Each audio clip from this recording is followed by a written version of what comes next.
What's up YouTube, Card Boss here, back in another video where we talk cards, money, investing. Today is a very special video, the one that's been highly requested by my viewers, and basically is talking about Marvel cards. More so on when's the next time I'm going to do a Marvel card video. Today's the day, and today is the day that I'm going to share with you guys on why I'm currently not doing any Marvel cards, nor am I buying any more Marvel cards. So stick around.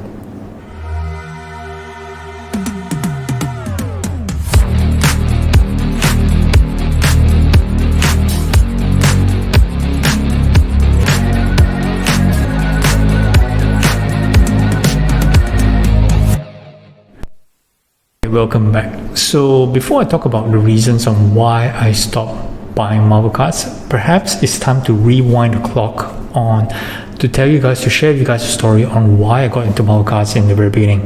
Now, I got into sports cards, as in buying and reselling sports cards in late 2019, and that's when the pandemic started in early 2020, and that's when I was still learning the ropes on getting around things like grading, getting myself familiar with PSA. So for those who are not aware, I was previously a Magic the Gathering player, so I played the game for about 17 years. So I was always focused on just playing the game, very little collecting, very little investing. So it was kind of like the early years of investing for me. And when Marvel came around, in terms of Marvel cards has been around for ages, but it kind of rose to presence in the late 2020, early 2021 because of this set here, Marvel 1991 Marvel Impel. I think a lot of you guys are familiar with this particular set. Now, why was this important, right? So these are just pretty common cards. Okay, these are like 50 cents back then, or maybe like $1 at most. Now, why it's important is because PSA 10 for this 1991 Marvel Impel fetch a couple $100, $300. A Wolverine could fetch like maybe about $800. Now, I started my YouTube channel on this Marvel Impel, talking about how many cards I bought, a few thousand cards of these. I think I spent like $2,000 on Marvel Impel cards, sending them to PSA, getting them back, reselling them, and making some profit in between. So this is where it all started for me, for Marvel, and I think that's where it started for a bunch of other people who are actually not familiar in the Marvel space. So the question you guys are probably wondering is like, why would there suddenly a huge influx of people entering to the Marvel card space? Like, these 1991 Impels, they're nothing much to look at. Yeah, there's some nice art behind it, but after all, the quality of the cards back in 1991 is pretty much equivalent to the junk wax of sports cards, right? So why everybody was jumping onto this, and why all of a sudden so much money went into this? Well, of course, it all started from 2020, where the last dance happened, right? That was when the sports cards boom happened. People had a lot of excess money because sports cards were doing 5x, 10x, right? People have a lot of cash. And of course, not all this cash went into Marvel, right? They went into different kind of genres like comics, Marvel cards as one, crypto, toys, a whole host of other things. But Marvel cards was just one of them. And the reason why people saw opportunity, because people who engage in sports cards, have that experience, with grading. Okay, so looking at a card like this, it's kind of take maybe a minute or less for somebody's experience with sports cards to tell whether or not this would become a PSA 10. Now, bear in mind, during that juncture in early 2021 or late 2020, there wasn't much graded Marvel cards. Okay, like the pop report. If you look at the pop report back then, if you somehow could gain access to that, you will see that the pop count on some of these cards are really relatively low, and it increased dramatically throughout 2021, 2022. Now, why it slowed down? Of course, we had the PSA shutdown in I would think it was March 2021. So that kind of like slowed development, but that didn't stop people, including myself, from sending hundreds and hundreds of cards to PSA for grading, inclusive a bunch of all these Marvel Impel cards. Okay, so but of course, this was not the only one that actually pushed Marvel cards to the stratosphere. There was another. So what really took Marvel to the next level was this. Precious Metal Gems PNG, the original 2013 from Marvel Flair Retro. So why was this significant? So obviously, if you come from the sports card world, you're familiar with the 1997 Precious Metal Gem, Michael Jordan, green and red, right? So at that time, those Precious Metal Gems were setting records. So obviously, sports cards were taking off, and the PMGs were doing amazingly well. And when you look at Marvel, you kind of look at, hey, there is these Marvel characters, prominent Marvel characters like Iron Man, Spider-Man, and these were all pretty much undervalued. And when I say undervalued, they were selling for, a couple $100, maybe some in the high hundreds, 800. Even having a card like this hit $1,000 was pretty much unthinkable. And we were talking about raw cards, not graded, right? So like I said, there wasn't a lot of grading happening in Marvel. So that's when you have a lot of money coming in, buying up all these precious metal gems, sending them for grading, whether it's a BGS or PSA, getting huge premiums and getting more people excited, because Marvel is it's kind of like a genre that everybody's familiar with, through the MCU. So people are excited about PMGs, people are excited about Marvel characters, people are excited about graded cards, and of course, people are excited about making money. And that's when things heated up very fast, very, very quickly. So at what juncture did I come in? So obviously I was kind of still learning the ropes with Marvel Impel, right? But I wouldn't say I had a foresight, but I kind of knew that this thing was going to happen. So I did dabble into the PMGs myself, picking up several of these PMG blues, as you can see here, but lower end characters, because I was just playing it safe, characters like Iceman, right? I can't remember a few more others, and of course going up the scale a bit to Scarlet Witch, Doctor Strange, but I never really had Iron Man. I think Iron Man was kind of like the biggest purchase that I made for, I think, if I'm not mistaken, like $3,000, I believe. Okay, and that was raw, and then I sent it to PSA. I remember getting a PSA 8. So what actually happened was that I did videos on this. You can go back to my channel and look back on my videos on my experience with the PMGs, right? So I got a couple of these PMGs. I believe it was like 16 of them in total. That was about a third of the set, and I flipped them in early 2022. Okay, and I sold them all for a large chunk of money. And in January 2022, February 2022, this was when Marvel really hit its peak. The prices were really getting out of control. You had, at that time, December 2021, when No Way Home was just was released in theaters, right? You had the PMG Red Spider-Man 2013 go for record-breaking $72,000, right? Which was insane for a card that's probably maybe 1/10 of the price, or less than that. Okay, just a year prior. And so you have all these cards, not just talking about Iron Man, even lesser characters like Loki and all those characters fetching high thousands of dollars. It was insane, right? And there was no point, it wasn't sustainable.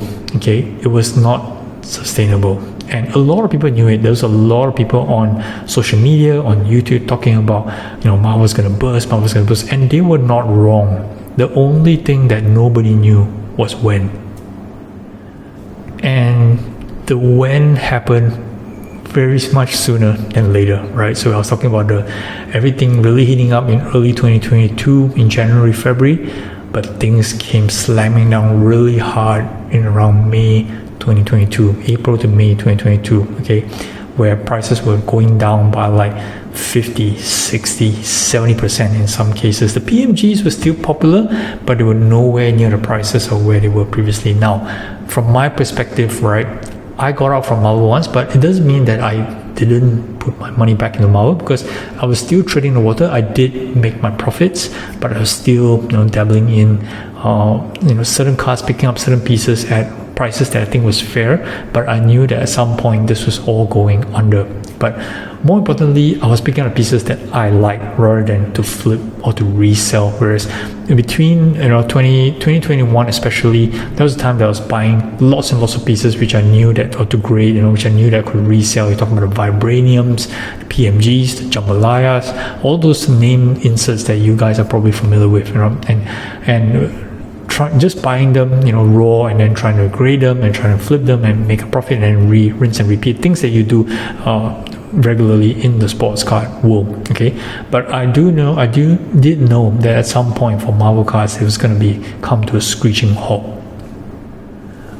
So by the time mid-2022 rolled by, Marvel cards in terms of on the investment side really came down to a standstill. Now, bear in mind, Marvel cards are still highly collectible. There's still lots and lots of Marvel card collectors that enjoy the cards, putting sets together, enjoy characters. So these guys are still around, but these guys during the high seasons, right, when Marvel cards were really inflated price, they did one of two things. Number one, they kind of just sat and waited, looking at all the higher prices is things that they couldn't afford anymore. Like, if you were setting aside a budget to buy a PMG Iron Man, for example, maybe it was like $1,000, right? Which is considered a lot of money, given that Marvel cards are pretty much on the lower end in terms of price scale.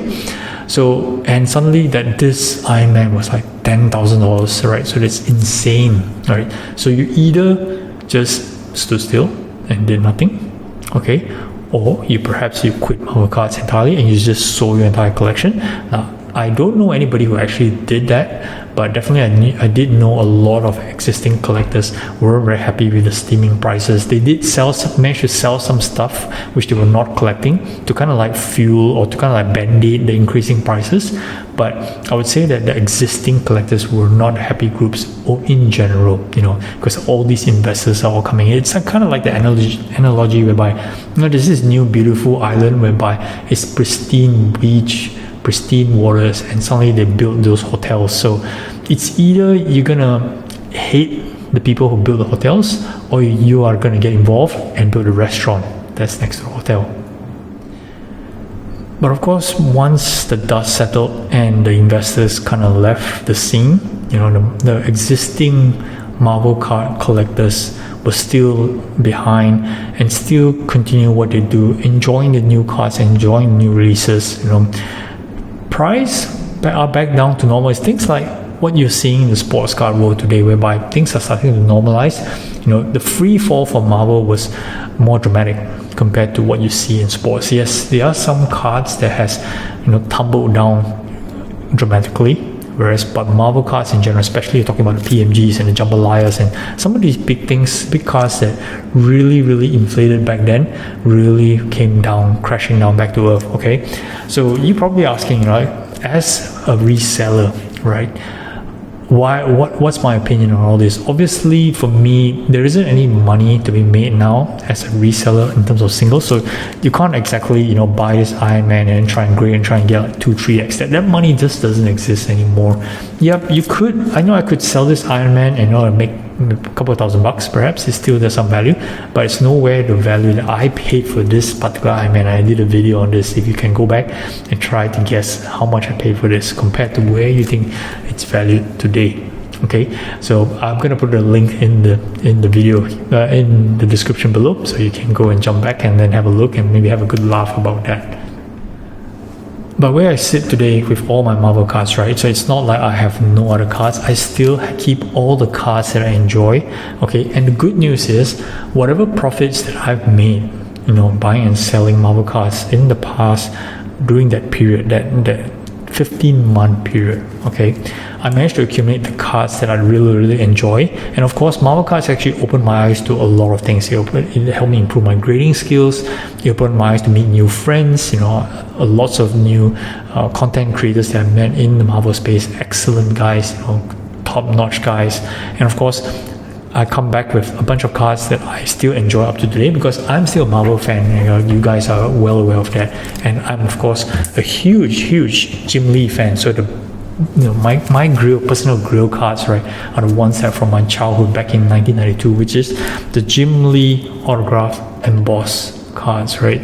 So these are my favorite of all time, and I've said that it's something that I won't sell forever. So this is my favorite cards, definitely. Okay, so, and of course I got this all graded on my own, and regardless of the grade, I'm just these are just sweet cards that I enjoy. And of course I keep some for myself. I do have a Deadpool matching PMG red here for Deadpool.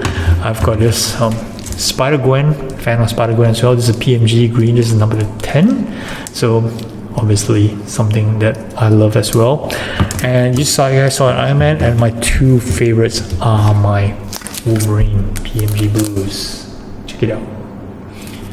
So all the things that I just showed you are kind of like paid for in terms of my profits. It's something that, if you ask me, will I sell any of these aside from my gym lease in the future? Yeah, I would.